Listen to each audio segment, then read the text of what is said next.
Irmãos, a graça e a paz, boa noite. Irmãos, uma alegria sempre estar com vocês aqui para aprendermos mais da palavra do Senhor. Quem esteve aqui no domingo pela manhã? Amém. Os irmãos lembram qual foi a temática central daquela mensagem? Nós meditamos em Deuteronômio 6. Agora nós vamos meditar em Deuteronômio 7. Qual era a mensagem central de Moisés? O Senhor via Moisés ao povo. Obediência, exatamente. Esse é o tema central, obediência. Esse é o fio condutor de Deuteronômio. Hoje nós vamos falar sobre o amor do Senhor. O amor do Senhor por um povo.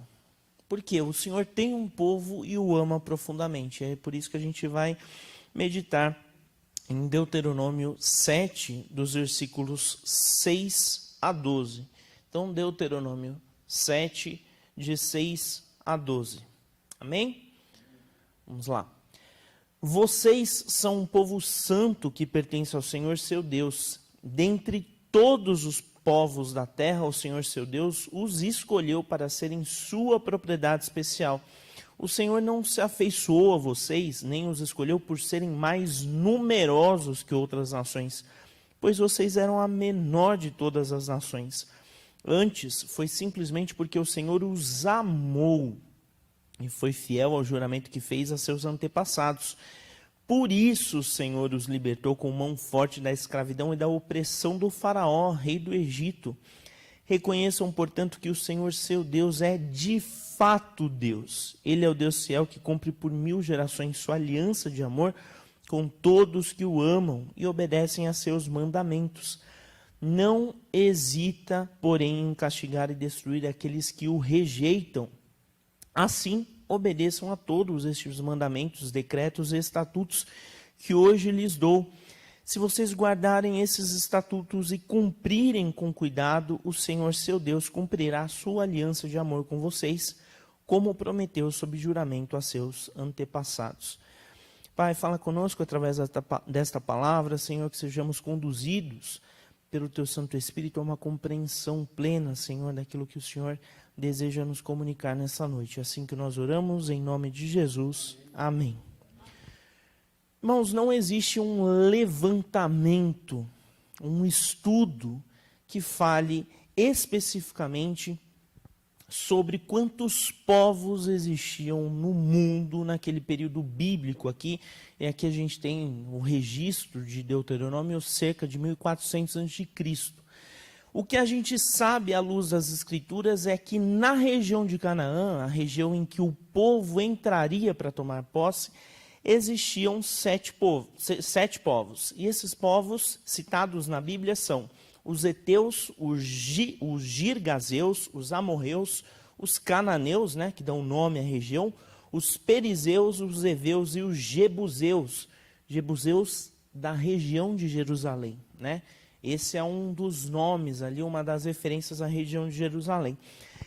Em comum, então, eles tinham a descendência de Canaã. Eles eram da descendência do neto de Noé. Mas cada povo tinha a sua característica. Por exemplo, os amorreus eram conhecidos por sua força e por seu poder. Eles tinham sangue nas mãos, eles eram faca na caveira. Os heveus eles eram conhecidos por construir cidades. Outros também pelas edificações, já muito para frente da sua época, construções mesmo, entre outras características. Diante de tudo isso, o que a gente pode compreender à luz dos estudos que já foram feitos? Quando a gente olha para Israel, por exemplo, e os números na Bíblia, eles são alvo de muitas, eu não vou dizer controvérsias, mas de muitas discussões. Por exemplo, quando a gente olha para o livro de Números, que obviamente tem muitos números, alguns estudiosos não creem que ali os números são literais, mas que eles sejam uma referência. E aqui a gente não vai entrar nesse mérito. Mas quando a gente olha para os estudos que estimam a população de Israel naquela época da entrada, né, pré-entrada na Terra Prometida, Os estudiosos têm um consenso de que o povo era formado de cerca de 600 mil homens, com mais de 20 anos de idade. Só que, além disso, havia as mulheres, as crianças e os idosos. Com esse grupo total, a população de Israel, acredita-se, chegava a 3 milhões de pessoas. Só que 3 milhões de pessoas é uma população grande, certo? São 3 Campinas. São 3 cidades de Campinas. Só que quando a gente olha para uma superpotência da época, que era o Egito, a população do Egito era de mais de 4 milhões de pessoas. Era uma população muito maior. E aí, então, quando a gente observa todas essas informações, a gente assimila melhor esse registro aqui de Moisés. Quando o Senhor fala através de Moisés, olha, vocês não foram escolhidos porque vocês são os mais numerosos, porque vocês são a menor das nações. A gente, claro, não tem aqui os números desses outros 7 povos, mas se somados, certamente esses 7 povos somados ultrapassariam o total da população de Israel. Então, olha só, irmãos, tinha alguma coisa especial com o povo. E quando a gente olha para Êxodo, que é onde o Senhor passa a lei pela primeira vez ao povo, lá Êxodo 19, 5 e 6. Vamos ler juntos? Êxodo 19, 5 e 6. Ali a gente tem a primeira vez o Senhor falando qual é o significado da escolha de Israel. Êxodo 19, 5 e 6. Vai projetar aí? Vamos ler juntos. Eu vou lendo aqui, aí a gente vai projetar aí. Agora, se me obedecerem e cumprirem minha aliança, serão o meu tesouro especial dentre todos os povos da terra, pois toda a terra me pertence. Serão o meu reino de sacerdotes, minha nação santa. Essa é a mensagem que você, Moisés, deve transmitir ao povo de Israel.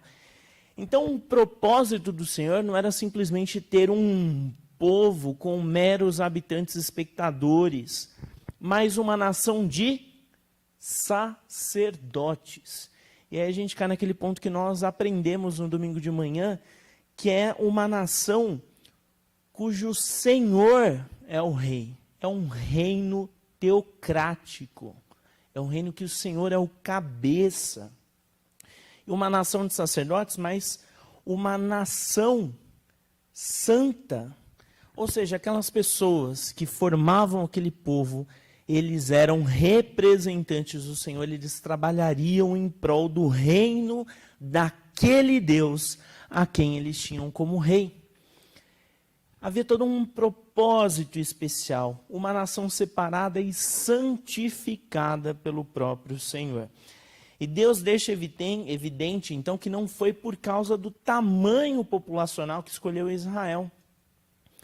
Irmãos, isso nos leva a pensar como muitas vezes a gente se enxerga nos nossos dias.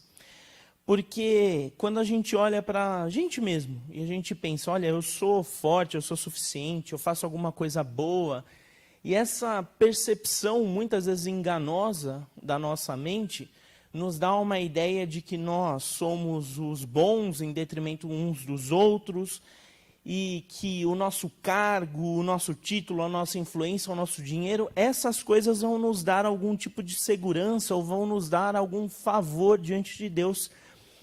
Só que Deus nos diz, não é assim que funciona. Com o meu povo, que eu separei lá atrás, não foi assim. Eu fiz questão de mostrar para eles que não foi por nenhuma competência que eles tinham. Foi por graça, foi por amor que eu os escolhi.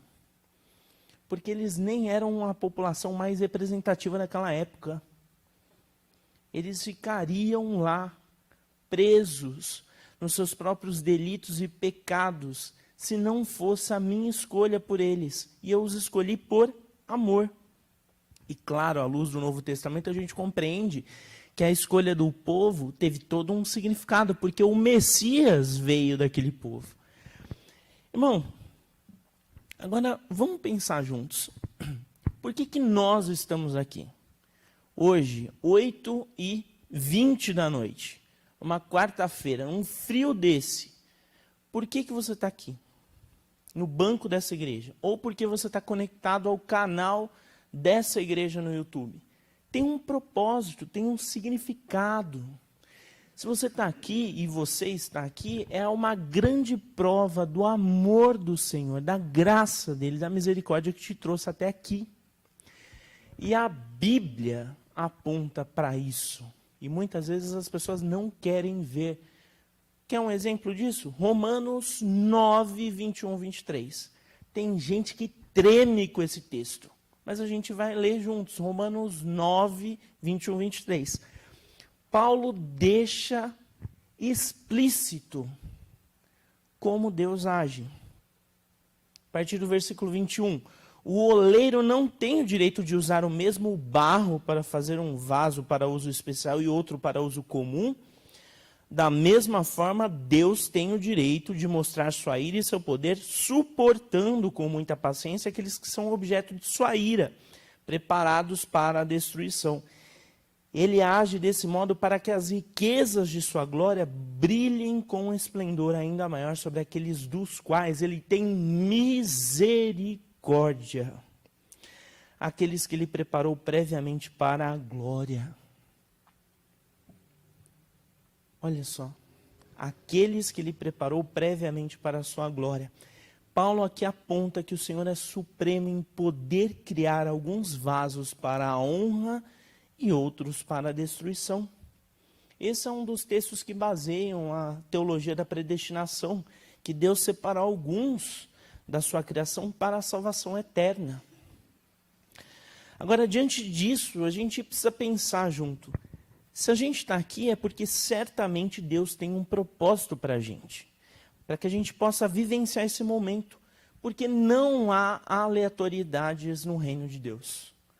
Deus não simplesmente rodou o mundo lá no princípio e deixou as coisas funcionando automaticamente, como existe aí a teologia aberta, né, que fala sobre isso. Não é assim que funciona.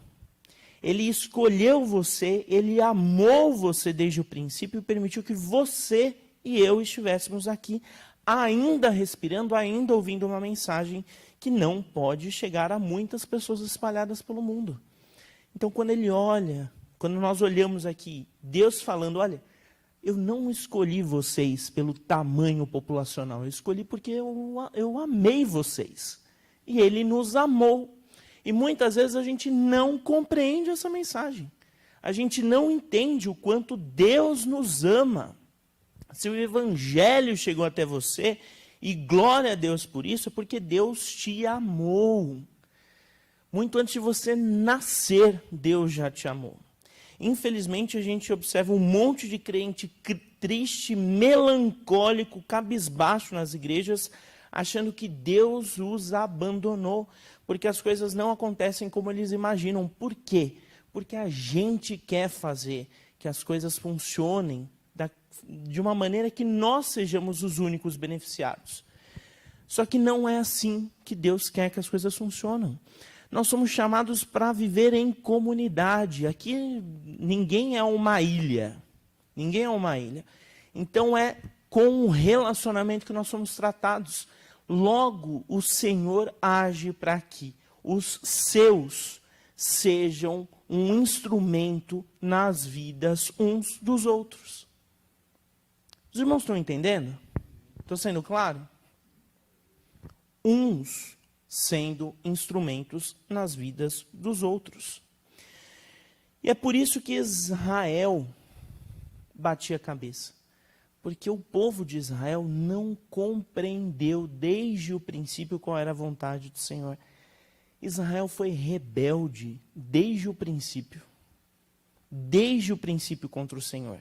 E o maior símbolo da rebeldia de Israel foi encabeçar a crucificação do Salvador, que Deus Pai mandou para que pudesse ser evidenciada a graça que ele tinha por aquele povo. Eles crucificaram o Salvador. E olha, eles meditavam, eles refletiam, eles aprendiam desde muito cedo as Escrituras. Para vocês terem uma ideia, um garoto de 12 anos já tinha que ter memorizado, como a gente viu aí, todo o Pentateuco. O pastor Rômulo falou disso aqui no culto do domingo à noite. Todo o Pentateuco. Às vezes a gente tem que memorizar no Cada Homem Guerreiro 10 versículos em um livro, a gente tem dificuldade. A gente deixa passar. E o Senhor nos chama para meditar na palavra dele. E nós, o povo de Israel foi rebelde. E nós, como nós temos sido rebeldes hoje em dia? A gente pode citar alguns exemplos, né? Olhando para a realidade cristã hoje. Muitas pessoas têm preferido as bênçãos materiais do que a presença de Deus. Muitas pessoas acham que elas são melhores do que as outras que congregam na mesma igreja que ela, né? A pessoa se acha melhor em tudo, é mais espiritual, ora melhor, fala melhor, é mais digna do amor de Deus. Só que nós precisamos olhar para o outro, porque o outro também é fruto do amor de Deus. Conta-se a história de um caminhão enorme que ficou preso debaixo de um viaduto que era baixo. E aí o caminhão ele tinha uma altura que excedia o máximo permitido. E aí travou a cidade do interior ficou totalmente parada ali.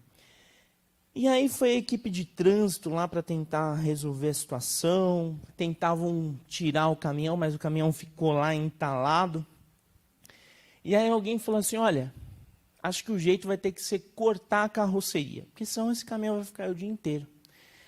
E aí chamaram lá uma equipe com uma serra para tentar cortar lá a parte do metal lá da carroceria. Só que tinha um garoto numa bicicleta, sentado num banco da praça. E aí o garoto tentou falar a primeira vez, um guarda de trânsito falou assim, cala a boca, moleque. Tentou falar a segunda vez, a mãe do moleque falou, cala a boca, moleque, que os caras estão trabalhando. Tentou falar a terceira vez, o motorista do caminhão deixou ele falar. E aí o garoto falou assim, por que vocês não esvaziam os pneus? Esvaziaram os pneus. E o caminhão foi retirado de debaixo da ponte. Um garoto que não era talvez a pessoa mais óbvia para trazer uma solução. Foi de um garoto que veio a solução para um problema que tinha parado uma cidade.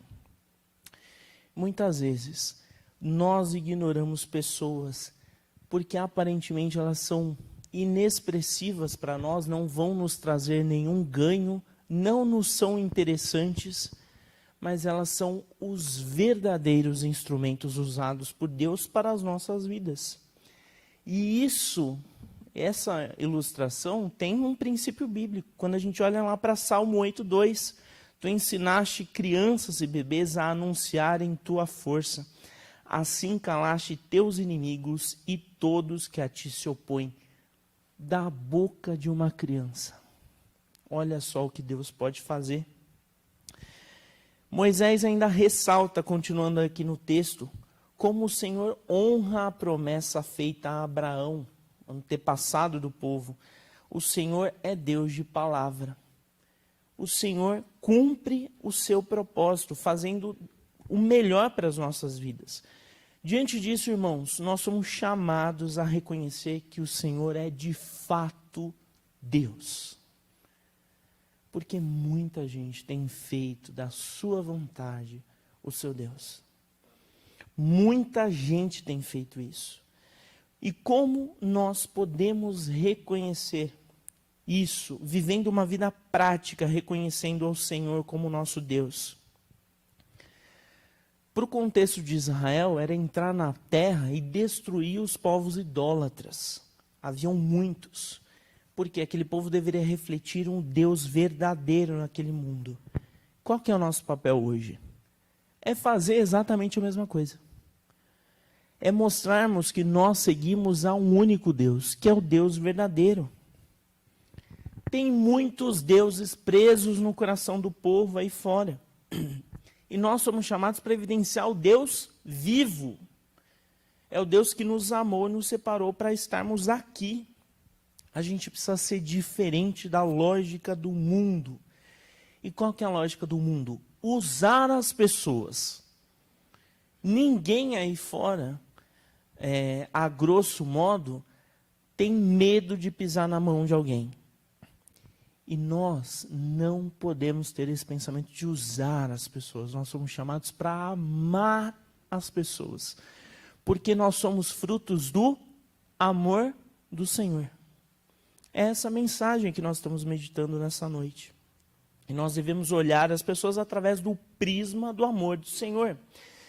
Por quê? Porque você é a semente do Evangelho que pode marcar a vida de alguém. Então, quando a gente compreende isso, a gente observa que o Senhor não ama apenas a nós, indivíduos, mas ama a muitos que estão por aí, perdidos e que carecem das nossas orações, carecem da nossa compaixão. E é por isso que nós não podemos ser juízes perversos, mas filhos obedientes, compartilhando da graça que nós ouvimos. Porque o Senhor é amor, mas Ele também é justiça. O texto fala sobre isso. Ele diz por meio de Moisés que o Senhor não hesita em destruir aqueles que o rejeitam, por isso chama o povo a obedecê-lo. E o Senhor nos chama a obedecê-lo porque Ele nos ama e Ele quer o melhor para nós. Não é simplesmente uma obediência cega, é uma obediência baseada na compreensão do amor. E é chegado o tempo, irmãos, de nós pararmos de bater a cabeça como o povo batia, de tentar caminhar no nosso próprio conhecimento achando que nós somos autossuficientes. Não são 30 anos de evangelho que vão te gabaritar para uma vida livre de chamada de atenção do Senhor. Crente com 30, 40 anos também precisa ir para o canto de disciplina. Também precisa ser chamado a atenção por parte do Senhor. Isso é o trabalhar do Senhor no caminho de nos levar à humildade. E a promessa ao povo era que o Senhor cumpriria a aliança, o Senhor cumpriria as promessas que foram feitas aos patriarcas. E é por isso que a palavra do Senhor não é vazia. A nossa vida não é sem propósito quando nós estamos no Senhor. O Senhor tem um povo e o Senhor ama profundamente esse povo. Se você que está aqui nessa noite tem dificuldade em compreender o amor do Senhor, faça uma oração sincera. Apresente essa dificuldade a Deus. Diga: Senhor, eu tenho dificuldade em compreender o quanto o Senhor me ama. Eu sei que o Senhor entregou Cristo na cruz em meu favor.